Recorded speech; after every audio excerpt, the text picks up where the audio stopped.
The world's most important psychology textbook was locked in a bank vault in Zurich for almost 50 years. The man who wrote it by hand, calligraphed it, painted it, gilded it, was not sure, while he was doing it, whether he was conducting a scientific experiment or losing his mind. He was doing both.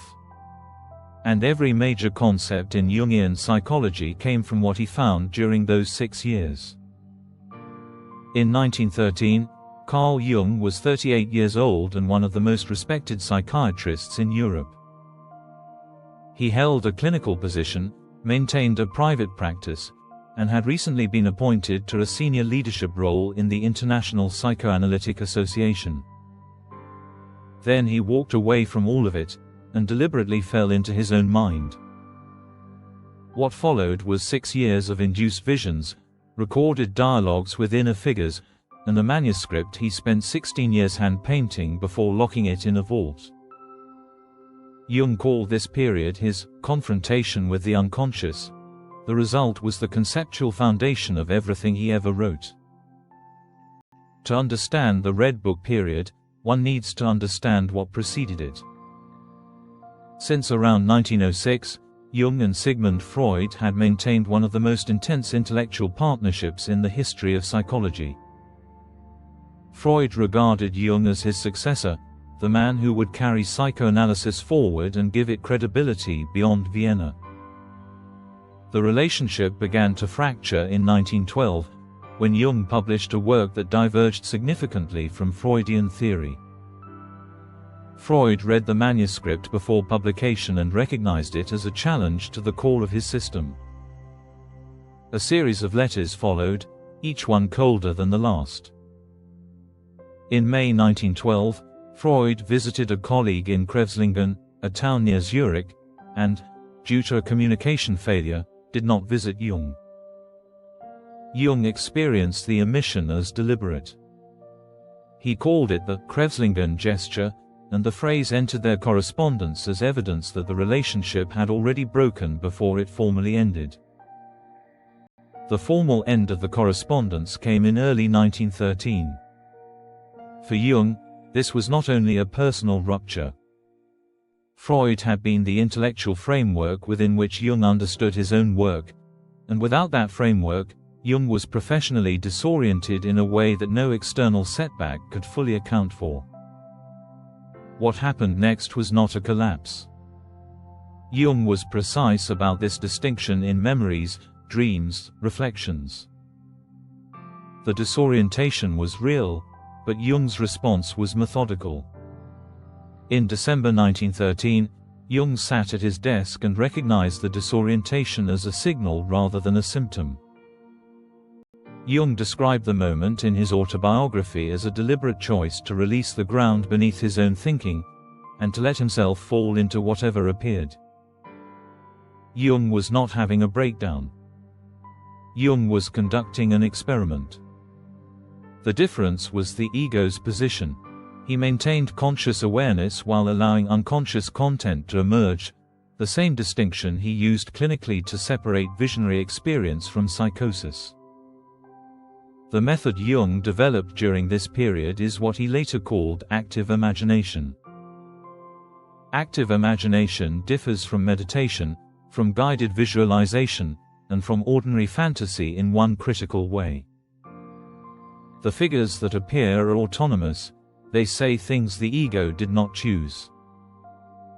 They resist, challenge, and produce material that surprises. In December 1913, during one of these early induced states, Jung encountered two figures. One was an old man named Elijah, dignified, wise, the kind of figure who appears in mythologies across cultures. The other was a young woman Jung named Salome, described in his account as having qualities associated with blindness or unconscious instinct. Jung engaged them in dialogue. He questioned them, they responded. What struck Jung immediately was that neither figure felt like a product of his own imagination. They had their own opinions, their own logic, their own purposes. Over the months that followed, the figure of Elijah slowly transformed into something else. A new presence appeared in Jung's active imagination, winged, carrying a bunch of keys, walking on the surface of water. Jung named this figure Philemon. Philemon was wiser than Jung's own conscious mind. He expressed views Jung had not previously held. He corrected what Jung understood to be his own errors. Jung noted in his autobiography that Philemon expressed views Jung had not consciously held, that the figure functioned as an autonomous intelligence, not a projection of his own thinking. This was the experience that convinced Jung, from the inside, that the psyche contains genuinely autonomous contents. Not projections of the ego, not symptoms of repression in the Freudian sense, something structurally different. Philemon was the experiential origin of what Jung would later theorize as the archetype. Those who have followed this channel since videos 1 and 2 already know the shadow and the anima as they operate in daily life, through projection, through irritation, through the compulsive patterns of romantic attraction. What those videos established as concepts, the Red Book period established as raw experience. Jung did not theorize about the shadow and then find evidence of it. He encountered something in himself that he could not account for, and then spent the rest of his career building the language to describe it. Salome represented what Jung would later call the anima in its unconscious, possessive state. Philemon represented the archetype of the wise old man, a figure that appears across cultures, across centuries, in myths and dreams and visions, carrying knowledge the ego cannot generate by itself. Jung did not simply record his visions in a notebook. Between 1914 and 1930, Jung transcribed the experiences into what became the Red Book, formerly titled Liber Novus, which means new book. Jung executed the entire manuscript himself. He hand-calligraphed the text in Gothic script styles modeled on medieval illuminated manuscripts. He painted the illustrations in vivid color, some using gold leaf, depicting the figures and scenes he had encountered in active imagination. The resulting volume is enormous, a large format folio bound in red leather, running to several hundred pages of calligraphy and paintings. Jung worked on it obsessively, then set it aside as he moved into the period of alchemical research in the early 1930s. He never published it. After Jung's death in 1961, the Red Book passed to his heirs. For nearly 50 years, the manuscript was stored in a bank vault in Zurich. Jung's family declined to sell it, declined to donate it to archives, and allowed only a small number of trusted scholars to see it. The book was not lost. It was hidden, by a family that understood what it contained and was uncertain what its release would mean for Jung's reputation as a scientist. The scholar who eventually negotiated access was Sonu Shamdasani, a historian of psychology at University College London. Shamdasani spent over 13 years researching, editing, and annotating the Red Book before its publication. In May 2000, he obtained the family's agreement to release the work, and the editing began in earnest. In 2009, the facsimile edition was published, complete with a full English translation, 3 appendices, and over 1,500 editorial notes. Shamdasani has described the relationship of the Red Book to the collected works as comparable to Dante's relationship to the Commedia, or Goethe's relationship to Faust. Understanding Jung without it, he argued, produces a fundamentally incomplete picture. This is not a biographical curiosity. It is a methodological claim. Every major Jungian concept, the collective unconscious, individuation, the self, the archetype, was first encountered by Jung as a lived experience during the Red Book period, and only later systematized into theory. The concepts did not precede the descent. They were extracted from it, carefully, over decades.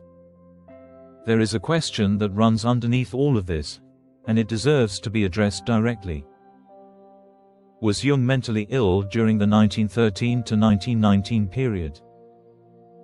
Biographers have disagreed. Some have applied retrospective diagnoses. Others have emphasized the voluntary and methodical nature of the process. Jung's own retrospective account, in Memories, Dreams, Reflections, is precise on this point. He acknowledged that the material he was engaging looked, from the outside, indistinguishable from psychosis. What distinguished his experience from his patient's experience, as he understood it, was not the content, but the ego's relationship to the content. His patients were overwhelmed. Jung was, barely, in dialogue. In the epilogue he wrote for the Red Book in 1959, Jung acknowledged that the material he had engaged during those years could have developed into something indistinguishable from psychosis, and that the act of writing it down was what held the boundary.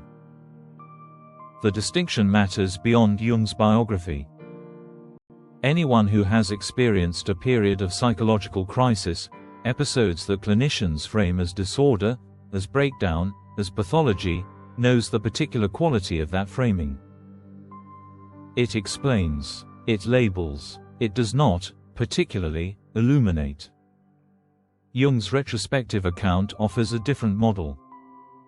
Not every crisis is a breakdown. Some crises are, as Jung described his own, a confrontation, the psyche forcing material into consciousness that consciousness had been successfully avoiding. The difference between breakdown and breakthrough, in Jung's framing, is not about the severity of the experience. It is about whether the ego can maintain enough ground to remain in dialogue with what is emerging.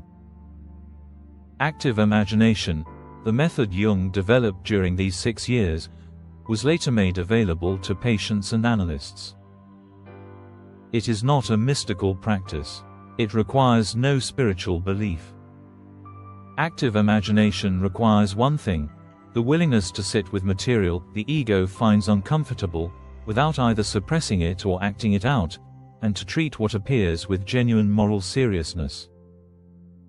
The autonomy criterion, the test of whether active imagination is genuine, is still the simplest and most elegant diagnostic in depth psychology.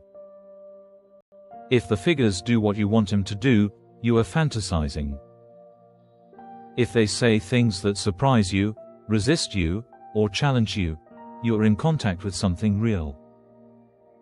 The body of work Jung left, the collected works, the analytical framework that influenced psychotherapy, literary theory, religious studies, and cultural criticism across the 20th century, all of it traces back to a man sitting at his desk in December 1913, deciding to let himself drop. The descent was the work. The 6 years of apparent madness were not a detour from the theory. They were the theory, before it had language. If anything in this video opened up a question you have not been able to close, leave it in the comments. What psychological material in your own life have you been explaining rather than listening to? That question is worth sitting with. If you found this useful, subscribing to Numinous Mind tells the algorithm there is an audience for Jung done properly. Jung explained. No mysticism, no fluff.